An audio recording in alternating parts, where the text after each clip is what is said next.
Madya, makanood kaiba si Ma'am Lalaine. Marhaynal daw, kumusta ka mo? Handa na ba ka mo sa bago taadalan mo niyan? Kung handa na ka mo, madya, tamapuo na kita. Ini ang letrang L. Ang tanog ka ini, ang tanog ka ini, Ulitin mo daw. Matibay. Ini ang letrang L na may tanog na Ngunya naman, kantahon ta ang letrang L. Ini ang letrang L, letrang L, letrang L. Ini ang letrang L.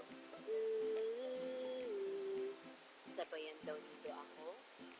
Ini ang letrang L, letrang L, letrang L. Ini ang letrang L.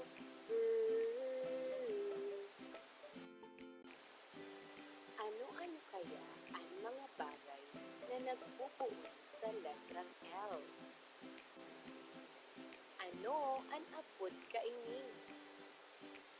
Tama, ang apod kaini, lapis. Ulitin mo daw. Matibay. Ini daw kaya ano man ang apod digdi? Tama, ang apod digdi, laso. Ulitin mo daw. Matibay. Ini man ang apod digdi, lata. An apod man digdi, lawa. Ulitin mo daw. Ini man an apod digdi, libro. Ulitin mo daw. Libro.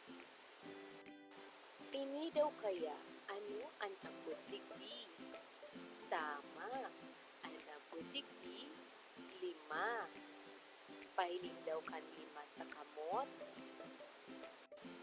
Ini man kaya ano ang apod digdi?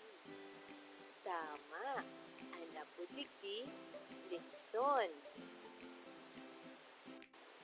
Pangaranan ta daw kiraray ang mga bagay na nagpupuon sa letrang L.